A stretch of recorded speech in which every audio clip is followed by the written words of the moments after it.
Welcome back to the Pursuit of Accuracy. I'm Josh, and today we're going to be talking all about 22 long rifle barrels. So if you're at all interested, maybe you're in the market, maybe you're new to precision 22 shooting, I'm going to uncover all the secrets that I've learned over probably 200,000 rounds of precision rifle shooting with match ammunition over the course of 5 years. So I want to give you guys that information so you can make the best possible buying decision that's going to fit your needs. So let's get right into it. All right, so we're going to be talking about barrels, and we're going to be talking about quite a few different things. You can see I have two 22 long rifle barrels here. They are wildly different. So I get a lot of questions about barrels from new time buyers. So what we're going to talk about is length, what that's actually going to mean to you as a shooter. We're going to talk about the overall profile. We're going to talk about barrel harmonics. We're even going to talk about chambers really quickly. But there are a few things that are really important that I wish I knew getting into shooting, you know, especially when I'm looking at buying a rifle that has multiple options for barrel lengths. Things that I wish I knew before I made those decisions. So let's get into the first one, and that's going to be barrel length. So this is a 16-inch takeoff from a CZ457. 16 inch is going to be very popular. And, you know, when I first got into this, that's because 16-inch was the magical number. That's where you're going to get peak velocity. Now, on a center fire barrel, as you add a longer barrel, your velocity is going to increase. Well, 16 to 18 inches, pretty much that's peak velocity in a 22 long rifle barrel. And some people are going to hear that and say, ooh, perfect, I'm going to get a 16-inch because I want a short barrel. Well, there are some things to consider. Now, as far as accuracy is concerned, 16, 18, 20 inches, I don't see a huge difference there. But a 16-inch 22, and I know it's not a big gun, but a 16-inch 22 is very loud, especially with match ammunition, because you're shooting that, it's subsonic, you think it's going to be pretty quiet. 16 inches, not so much. It's actually enough to where you probably need hearing protection, and the people to the left and right of you are not going to be having a real great time. Now, as you get up to 18 inches, it does get a little bit quieter, but really I think 20, 22 inches is where things really start to get pretty quiet. Now, as you get up in length to like 24 inches, things are going to get even quieter, and that's really where I like to be. So if we're just considering sound, 24 inches I think is a really good length. Now, you're going to see bench rest shooters who shoot really long barrels, and the idea, as I understand it behind that, is the longer barrels will promote a better SD and ES. It will kind of normalize any little inconsistencies in that match grade ammunition. Now, if you don't know what SD and ES is, those are just terms to talk about muzzle velocity consistency.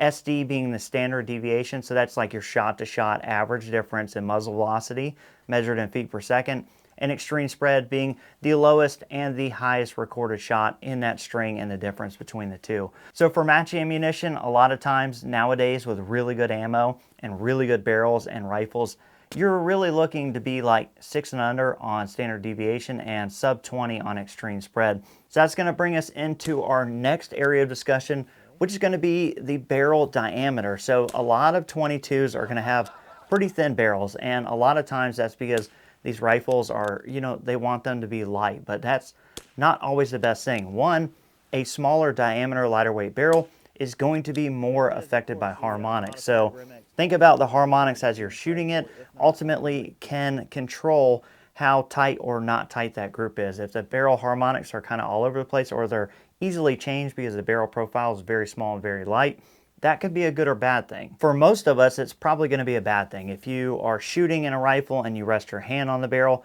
that's going to wildly change the harmonics on a very thin barrel. Now, when you step up to something like a 1.2, 1.250 contour barrel on a straight like this, something that you would see in a competition setting, those little changes, you know, whether this gets wet or whatever, it's not really going to affect it a whole lot. Now, again, like I said, that could be a good or a bad thing.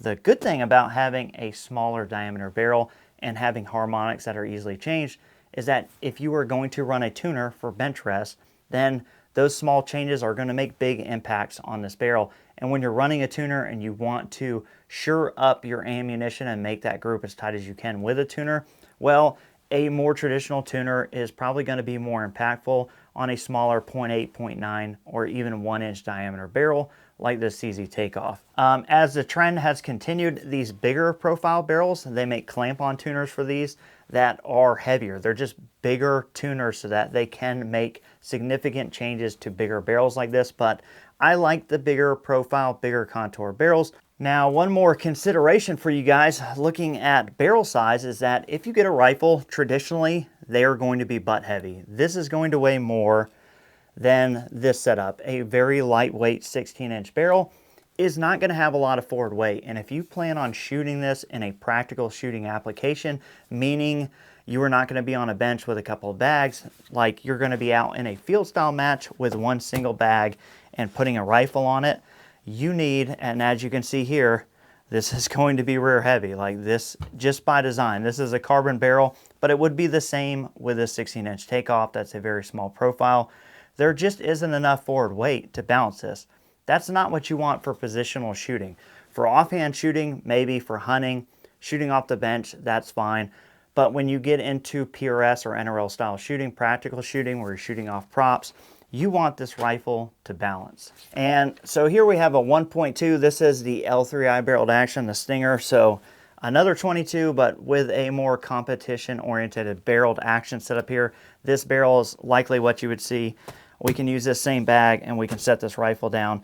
And this is pretty much going to stay. Now this is kind of set up in a lightweight chassis, but you can kind of see here how much better balancing this rifle is. So if that's a consideration for you, then you're obviously going to want to steer towards the longer barrels, 24 to 26 inches with a 1.2.0 or bigger straight profile contour on your barrel. Another big topic I see that I failed to mention in the beginning of the video that we're definitely going to talk about is twist rate. Now traditionally, most 22 long rifle barrels are going to be 1 in 16 twist. Well, recently there's been a craze, well I say recently over the last couple years, with faster twist barrels. So what does that mean for you? Well, 1 in 16 twists, they've been the GOAT. You know, that's a tried and true. And what I typically find out of them is they're very much so not picky about ammunition. You can go up to a 16.5 twist, even down to a 1 in 14, and I find the results to be about the same. So what is the allure of a faster twist? This barrel is actually a 1 in 12 twist. So the reasoning behind this is that they feel that the faster twist is going to stabilize the bullet better at distance. So when you're shooting out there at 200 and 300 yards, that this is going to provide better results. Now, 22 long rifle being 22 long rifle, I've yet to see someone who can actually make something that will set this up without external conditions and actually proof that out. So all I can give you is my personal experience. Your results may be different, your buddy's results may be different, but I have tried 2 or 3 of these barrels. What I found is typically with the faster twist barrels is, for me, they tend to be a little bit more picky on ammunition. So you're going to spend a little bit more time digging through that match ammunition selection, trying to find something that's going to pair up well with that faster twist barrel. And I'm talking 12 and 13 twist. Again, 14 and up, they seem to act pretty much all the same. Now, as far as the downrange performance, I haven't been able to prove this to myself or disprove this to myself. 22 long rifle, a 40 grain bullet at 300 yards is so sensitive to environmentals. A 1 to 2 mile an hour change in the wind, which realistically 1 mile an hour change, you can't even tell. Like as a normal human being, you can't tell a 1 mile an hour difference, you know, as far as you feeling it.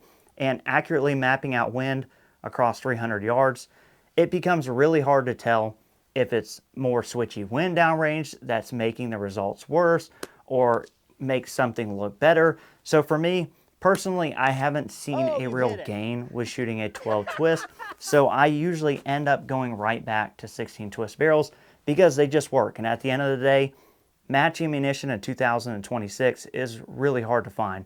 And I don't want to make that job any harder on myself. So I personally have not seen any benefit to making your life harder during match ammo selection by going down to a 12 twist to get some hypothetical gain that I really haven't seen proved out. And maybe there's a video and maybe there's someone out there who's tested it.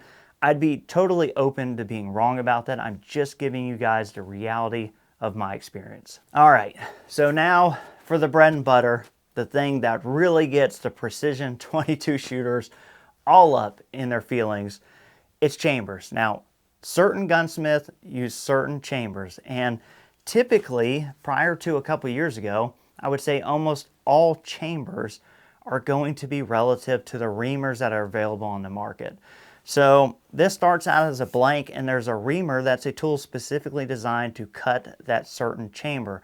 And these chambers are designed by people, and then they produce these reamers. The reamers are sold out to gunsmiths.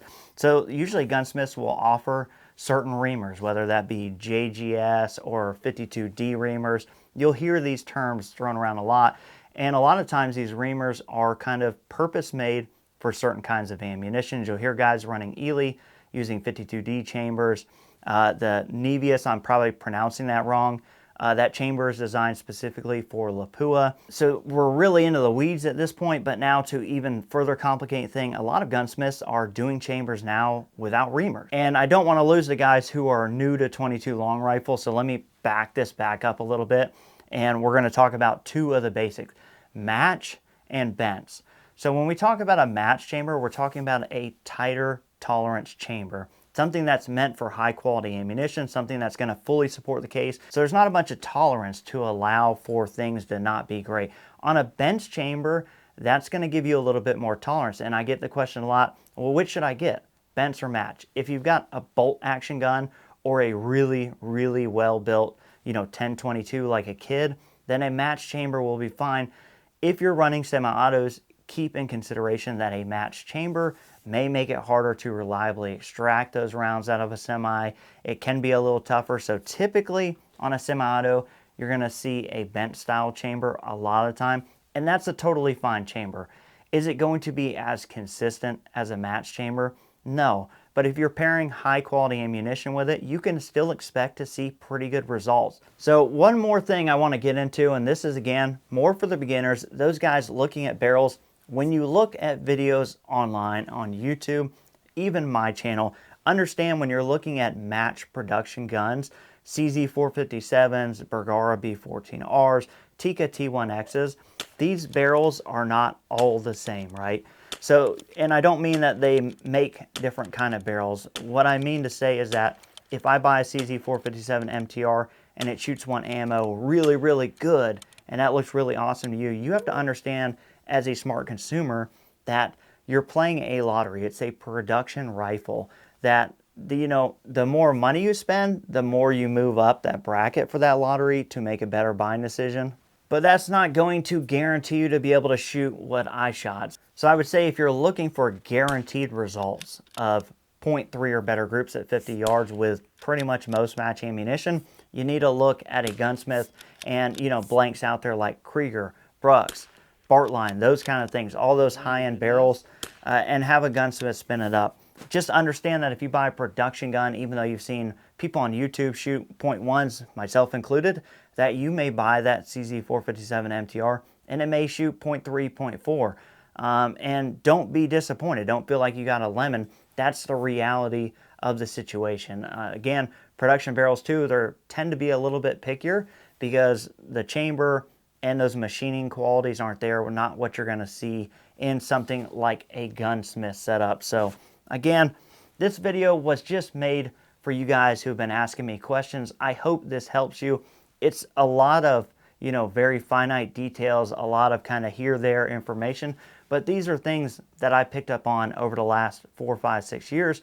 Things that I wish that I knew as a precision rimfire shooting getting into the game. And unfortunately, most of the time you spend an enormous, egregious amount of money to gain that experience. So hopefully this shortcutted you the time and the money. I appreciate you guys watching. One more shout out to our sponsors over at Saber Tactical. Please, if you're still here, go give them a shot at your business. I'm not telling you to go buy things. I could pick something up and tell you, oh, this is the best thing ever made. Their products will sell themselves if you're in the market for it. I'm just asking that you give them a shot at your business. I know I would appreciate it. They would certainly appreciate it. They're helping me make content. So again, guys, thank you. I appreciate you. Catch you on the next one.